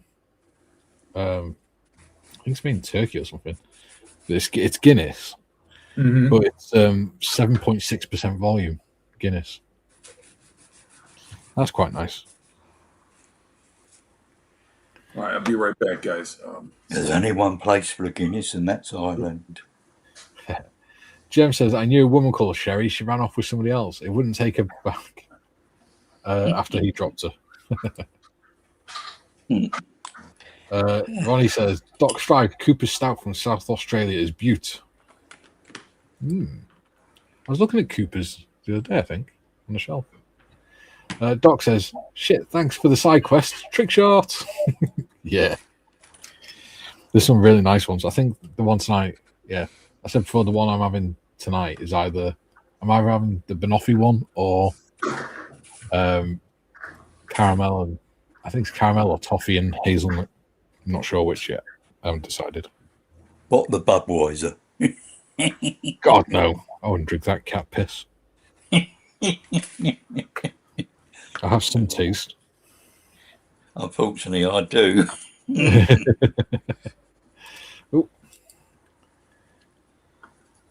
Doc Strive says there's a Polish beer that my job sells called Black Boss, and it's 9.4% and amazing. Ooh, that sounds interesting. It's got a kick to it. Joe says, I like Guinness, so do my Irish cousins.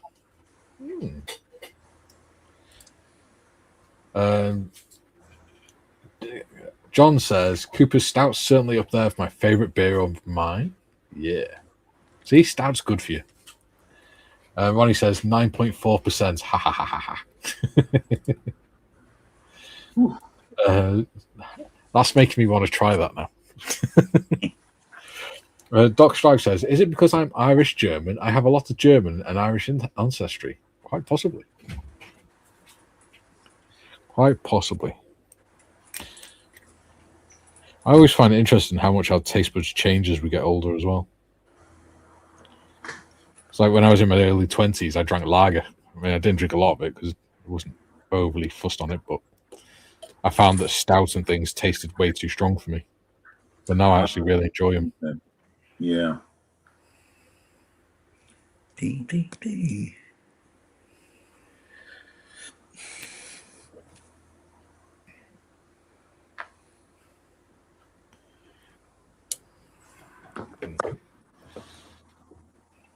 I like my single malt whiskies. Nom nom nom nom nom. Yum yum yum.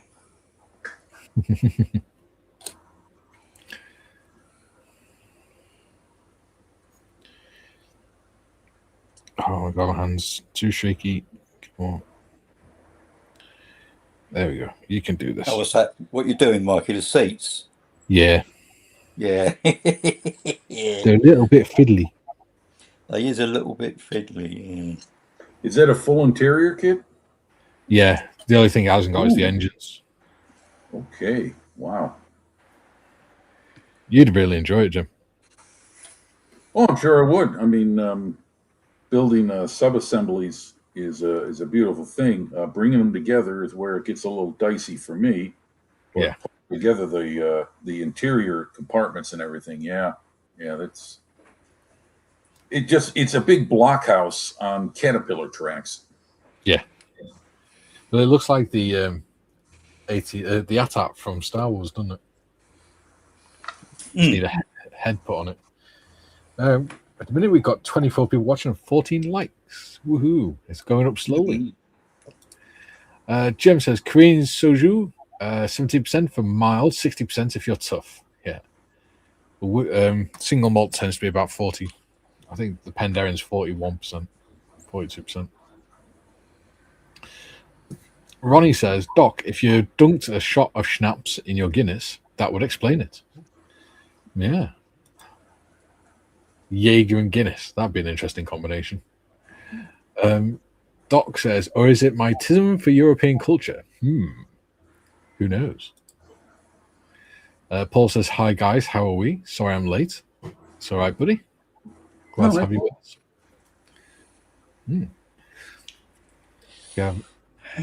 For our American friends, I mean, Jim knows all already. If you have any questions on like European culture, British culture, anything like that, then feel free to ask. You don't just have to talk about modelling on here. You can talk about whatever you want, as long as it's not politics or, religion. Doc says, how did you know that's about me trick shot? Ian says, while I was out in Battus, it was mostly Labatt's Blue that I was drinking. Of all the cat's piss beers, that was about the least bad. Yeah. Yeah. I said to our admin officer, I said, I want to go and do a tour. He said, well, you can either go to Battus or you can go to the Falklands. I'll go to the Falklands. It sounds more interesting. Should have gone to Battus, really. But it's somewhere I got to go somewhere that most people in the country would never go. So, Doc says, shit.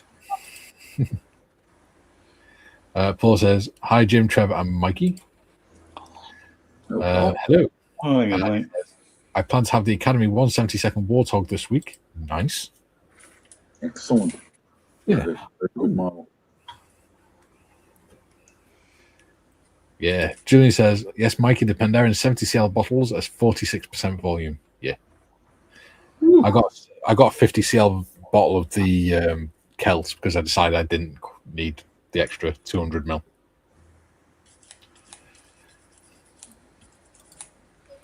Jim says, we had a party to do over the weekend. Wife was not very well. Very grey looking. Ha ha ha ha ha. That's mean. Model student says, hi all, the bat's blue, awful. Hello, model student. Paul says, I'm just waiting for a custom-made stand for the HMS Belfast build before I declare it as done. 6 months in a record for me on one model. Yeah.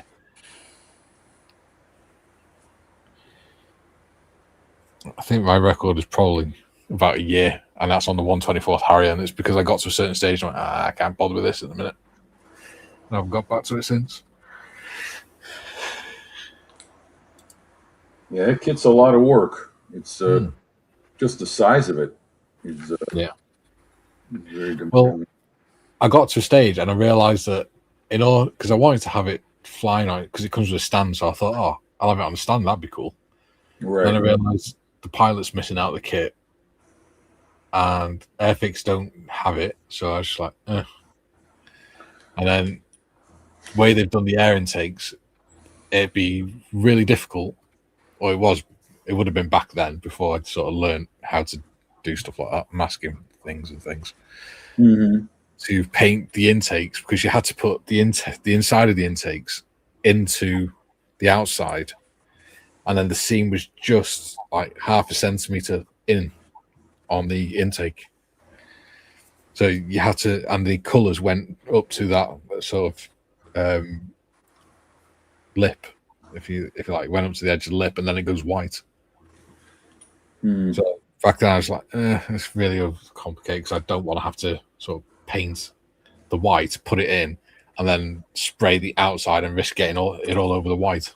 I was like, But now I've figured out how to do it. So I might get around to it at some point. Doc says, I've watched a video of an Englishman saying that PBR is banned in the UK, and he said it was the best beer he's ever drinking, which is crazy. Ever drunk. Yeah, I don't know what it is with Pabst Blue Ribbon, but that's become some kind of representation of like the Gen Z movement or something. I don't know where that comes from, because in my youth and in my drinking days when I was a younger man, that was one of those typical American watered down, low alcohol count beers that was altered in the 60s or 70s, I believe, to reduce the alcohol volume by, I'm guessing, probably some kind of government ruling or something, because my father told me when he was a young man drinking a lot of American beers I can remember, when he was a young man in the 50s, he said those things had some kick to them, but they watered them down. Yeah. PBR was one of them. Yeah. They had a big crackdown on alcohol and stuff, the volumes and things in the UK in the late 90s, because they were making like cheap ciders that you could get for like £4 or £5 a bottle, but they were like 15% volume. Oh, yeah, you mean the microbrewer industry was starting to more bigger presence in the British market? Yeah. 24. Okay. Yeah, they just ordered a load of them over here recently. I mean, what is it now? Foster's is now down to 3.3, I think it is, something like that. Yeah. It's basically an alcohol prop at that point, isn't it?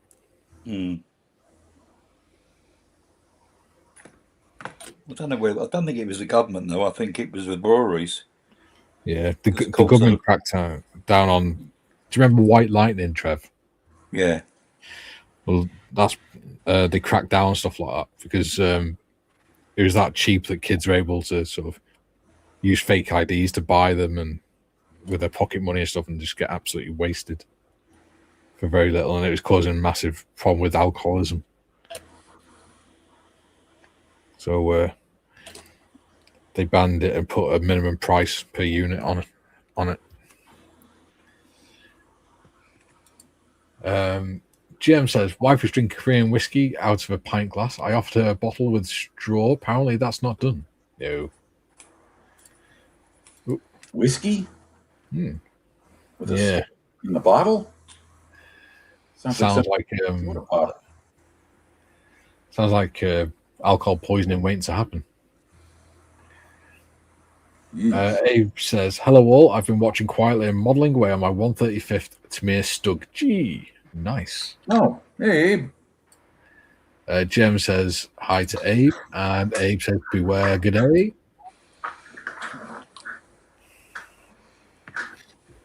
People from all over the world, it's so cool.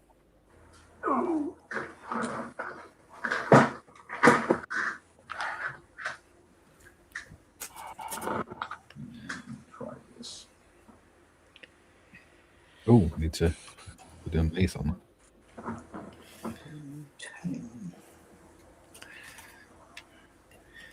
that. Matthew says, Polish guys were bringing 110% proof vodka on an industrial estate. I watched them blowing up at night. 3 kill on foot instantly. 18-foot blue flame. Yeah. Jeez. Not good. Well, that's stuff like that's why whiskey has to be kept in a barrel for 3 years and 1 day. Because prior to 1915, people were just brewing their own whiskey and just drinking it within days of distilling it. So distilling their own whiskey and just drinking it within days. And then they were just going blind on all sorts and dying of alcohol poisoning. Because traditional stills, traditional still can get up to 72% proof. Holy moly! Yeah, and they're just drinking it like a normal drink.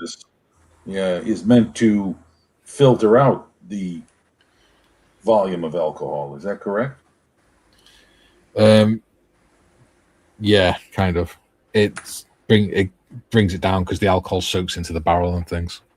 Right. Over time.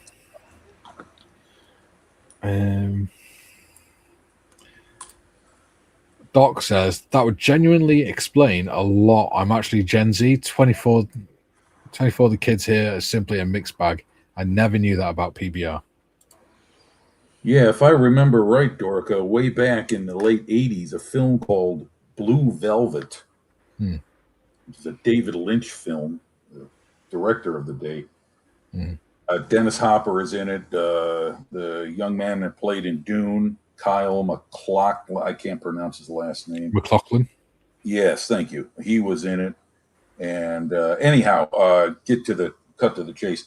That beer was featured in that film, and suddenly it became, at least here, as I recall, and we're talking like 1987, 1988, something like that, suddenly became a cultural icon. Yeah.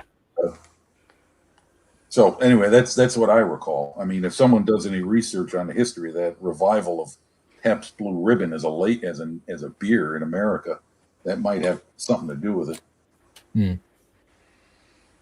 Very odd, though, how things get started. Just the strangest things become a cultural phenom. Yeah, I mean, alcohol's like anything else. It has trends, doesn't it? Apparently so. Yeah.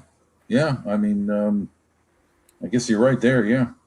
I mean, now everybody's drinking.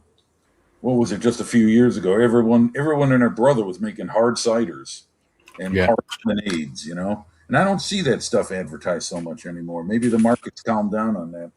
Yeah. Abe says, howdy, Jim. Hello, Abe. Paul says, good news, guys. The modelling community has helped me to raise £363 on my Just Giving page for the British Heart Foundation. So thank you to all of you. There we go. Well done, everyone. Yeah, good news. Congratulations. Jem watched Aussies versus Koreans at drinking. The girls outdrank everyone. Julian, brilliant news, Paul. And Abe says, Isabella Rossellini, great movie. Yeah. John says, don't look at me. Don't look at me. Paul says, feel free if you want to add to the fundraiser. Yeah. Abe says, scale, lol.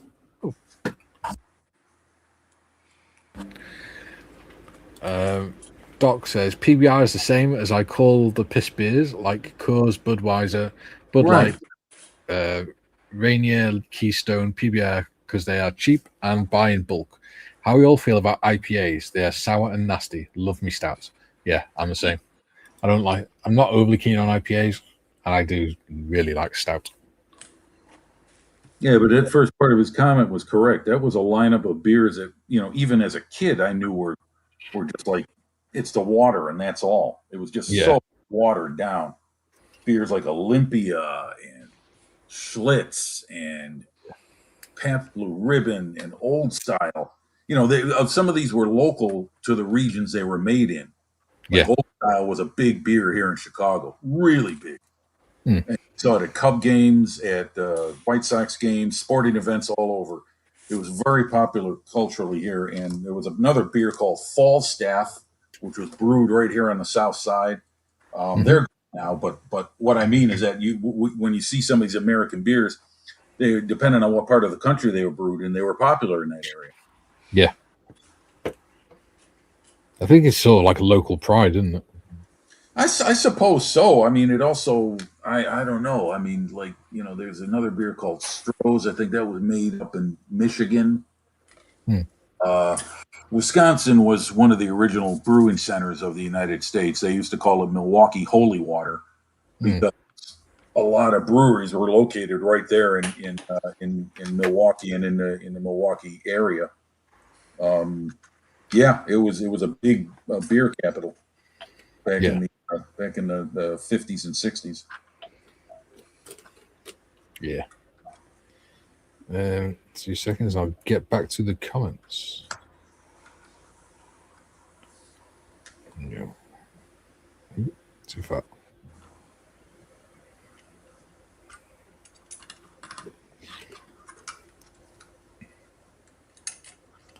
There we go. Right. Abe says, love a stout in the winter or a dark ale. Cooper's good brand. Luke a lager in the summer. Or you like a lager in the summer. Don't mind a Grolsch. Yeah, No, I don't mind. Grolsch tasty beer. Oh boy, do I remember that? Yeah, Grolsch is good stuff. Yeah, I don't mind Carling now and again, but I don't tend to drink lager anymore. Abe says, like a, yeah. Doc says, I've seen a few stereotypes of Gen Z, and boy, were they weird. And I thought you have to have a drink like 8 of them to get a good buzz.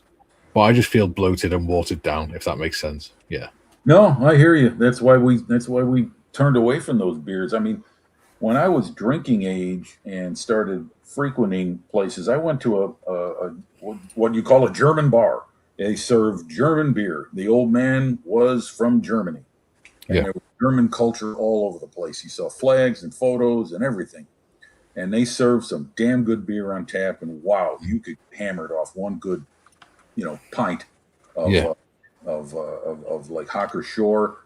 Not just the white, but they also had the lager. They had Dortmunder Union, Beck's Dark. I mean, the good stuff, the real stuff from Germany.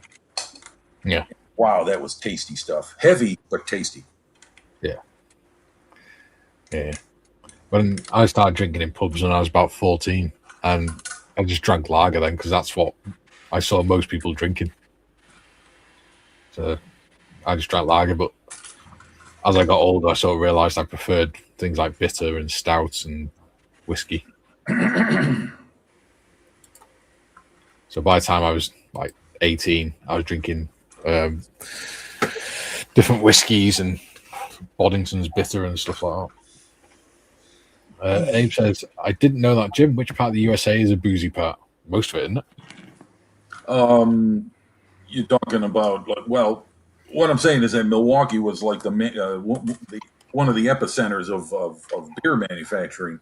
I mean, a lot of Wisconsin's where a lot of German families settled.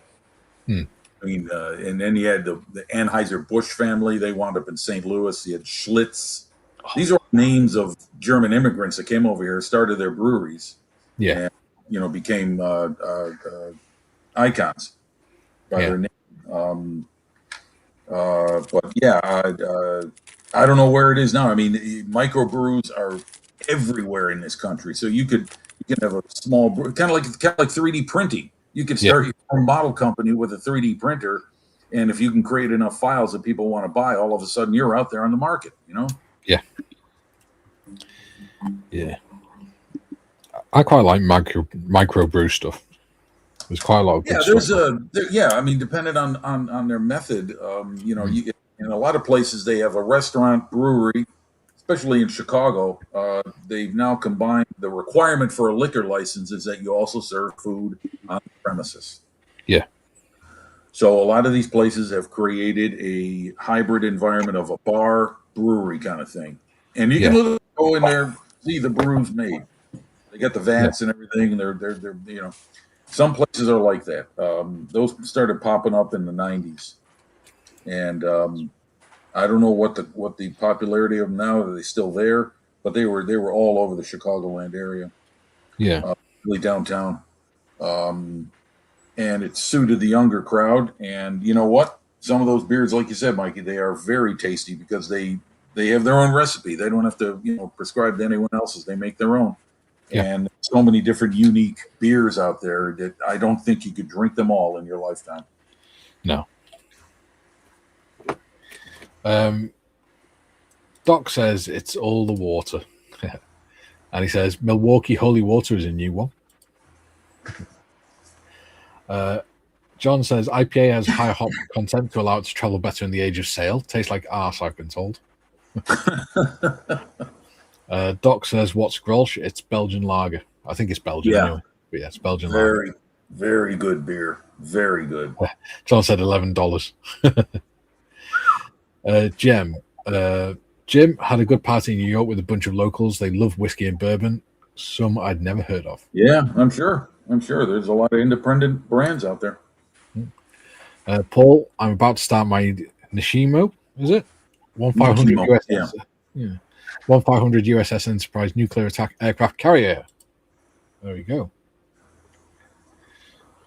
Abe says Doc Strife. It's a Dutch. Oh, there you go. It's Dutch, not Belgium. Yeah. Yeah. Grolsch, Amstel, I think is another Dutch beer. Then there's the Belgians who make some very good stuff. Chimay is one I used to drink. Chimay ale. Ooh, boy, that was good. Big bottle with a big top to it that hinged so you could reseal it. Yeah.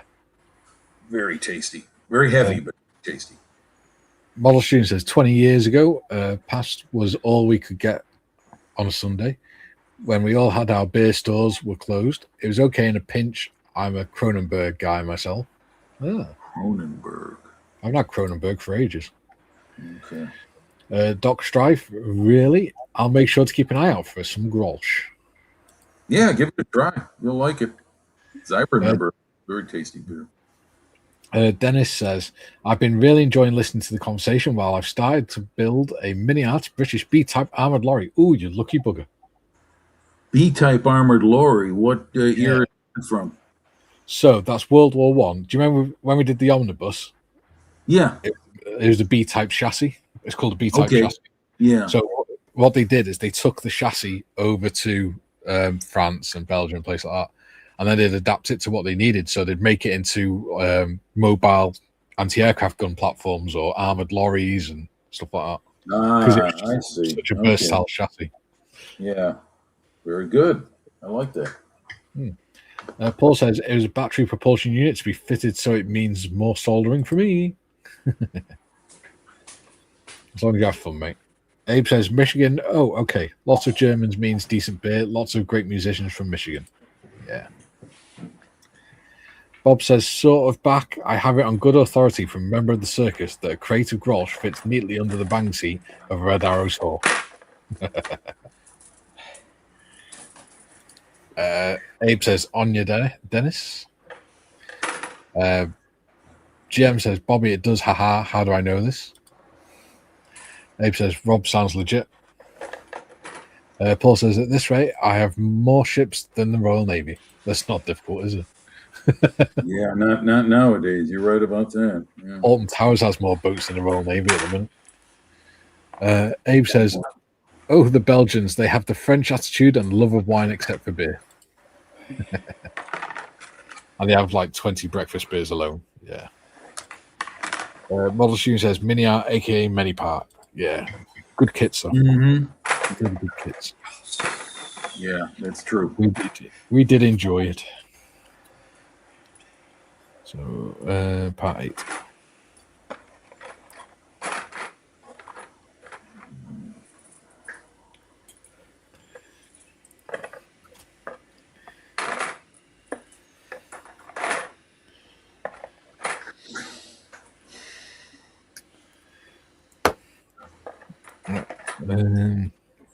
Clean that up. There you go. Should, by the end of this stream, have all the parts together ready for painting. Yeah. It's step 11. Yeah, where am I up to? I'm up to... Where are we? Finished... Well, I finished stage 13. Bloody hell, Trev. No wonder you've been so quiet. Diligently working whilst all the sound is around you. Yes. That sounded very prophetic, maybe. We got 10 minutes. I was going to start 14. I was going to start 15, which is the gun, but I'll leave it till next week.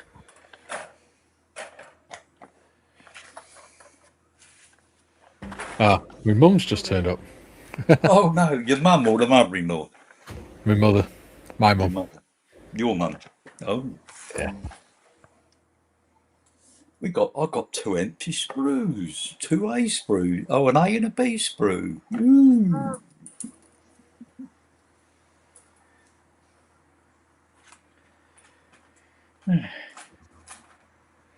Yes, I think I need two.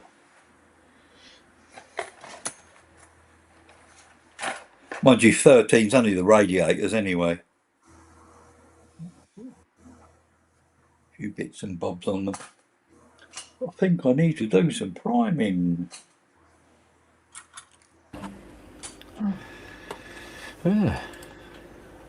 Jim says, our last flight from Oz to Seoul, we were loaded with boxes of Tim Tams and Makona coffee, all under locked doors. Julian, the average boating lake has more floaty things than the Royal Navy at the moment. Yeah. Laughing at Julian. Abe says, beware lol and tins of Milo.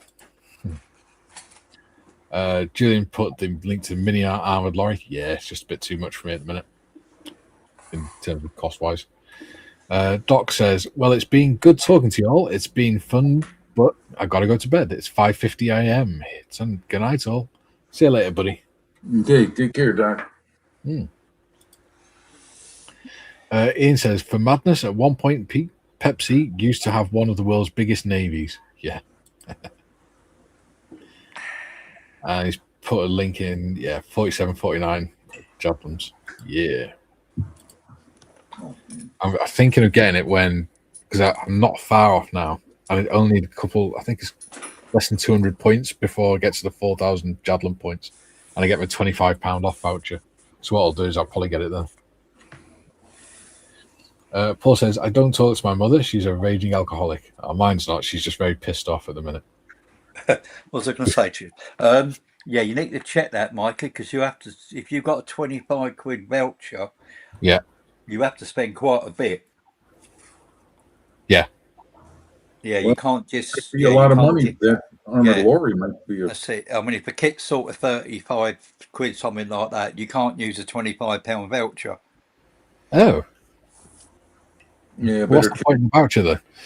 Yeah, you're limited. You're limited on how much you have to spend a certain amount to get that 25 quid off. Yeah. That makes sense, Trevor. Yeah.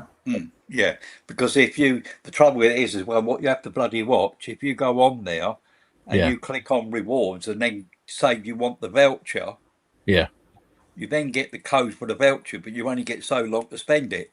Yeah, it's a bit what's the name? Yeah, I got caught out once, but fortunately it was only a £2.50 one or whatever it was. Yeah, I'll have to have a look at that, because if it's 50 quid, then that's not a problem. Because I'll just spend an extra couple of quid on some paint or something.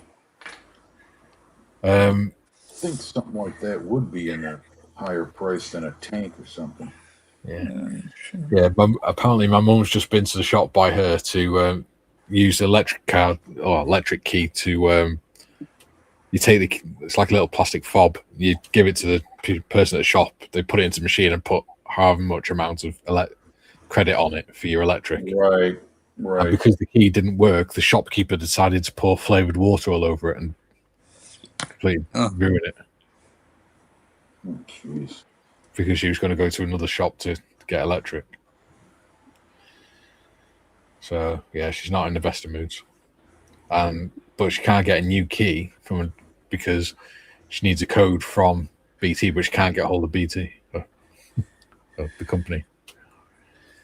Abe says, good night, Doc. Sleep well. And Bob says, I've cheated and stuck the driver's floor to its supports to make it easier to handle. Makes sense. Yeah, 4,000 points is 25 quid, isn't it? Yeah. But it don't bloody tell you how much you have to spend until you get the bloody voucher. Yeah. Bob says, vouchers go pro rata, so 35 purchase is maximum £5 discount. Yeah. They do whatever they can to trick it, make it as difficult as possible, don't they? Yeah.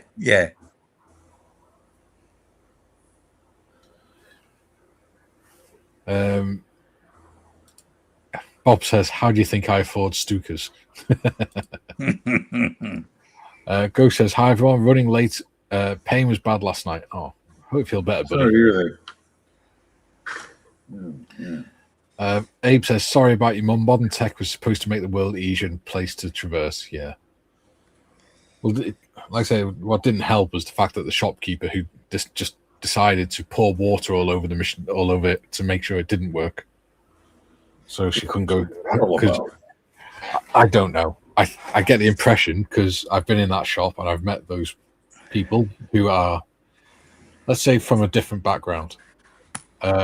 Whereas we would go, okay, if you go to this shop, they do it, they might be able to help you.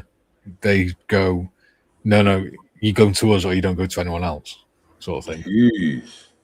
All or nothing, huh? Wow. Yeah. Yeah, you do get emergency, don't you, on it? Or Yeah. on the meter anyway, yeah. I think, if I remember rightly. Yeah, but only like £5, isn't it? I don't know, mate. I've never had one, so but I believe so, something like that. I believe somebody said you get emergency on it. Yeah. Yes. Junior says you have to spend £400 to get 4,000 Jadlin points. Trying to figure out what you have to spend to redeem £25. Yeah. That's the thing. If you've already spent 400 quid to get those points, then they should just let you spend the £25 voucher. Yeah, no, you can't. No. It's stupid. Where's my phone? Where's my dog and bone? The old dog and bone. Let's have a look. Zeros. Outro. Kay brought me in some super to spend on Jablan to use £25 voucher.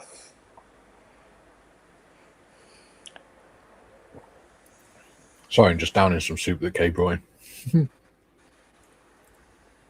Before it goes cold.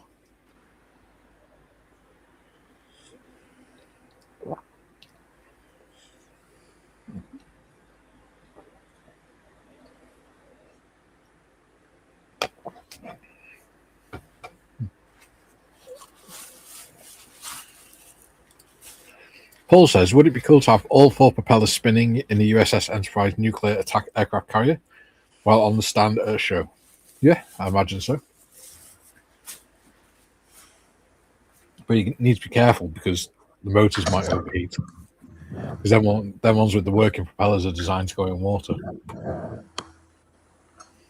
Because my granddad did one.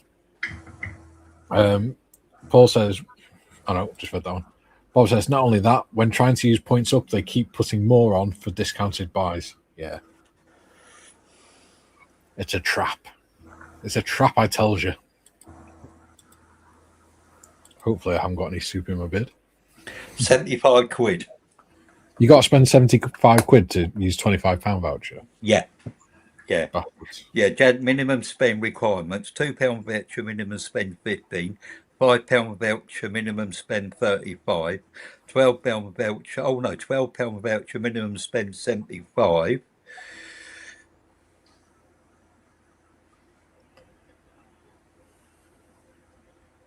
No, where's he? No, I don't. Where's the bloody? Oh, here we go.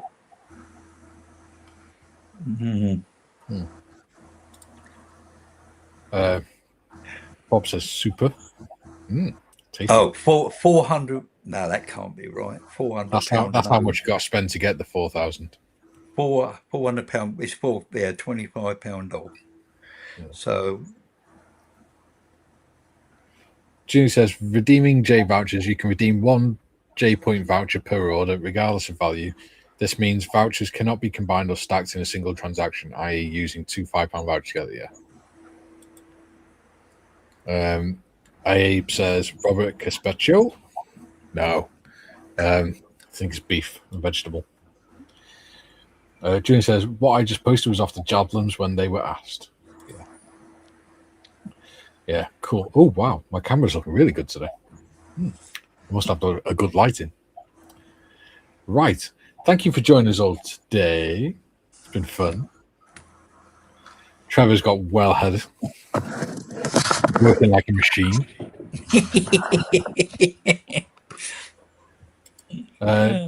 GM says, them J things don't sound like a good deal to me. No, not a lot like that. They're not. Dennis says, thanks for the live stream. Have a good day, everyone. Yeah. But I will say, I will keep using Jadlums anyway, because you don't pay postage. No, that's it. Yeah, you can buy a single bottle of paint for £2.50, and it will only cost you £2.50. Yeah, so I mean, if you're saving a £5 there straight away, if not more. Exactly. Yeah, so if you get a £2 voucher as well, you're getting 7 or whatever it is. You're buying a kit, you're getting like £7 off a kit, aren't you? Really, basically. Yeah. Yeah. Oh yeah, I've used them all the time, but yeah, and their postage now has got really, really good. It used to take sometimes a week or so for a model to come through, but now it's just a few days. Yeah. Yeah, they have up their game a bit. So that's a bit of free advertising for you, Jab Lamb. So if you would like to send us free kits, we would be much obliged. Yeah, especially World War One kits to keep us going. Especially World War One kits,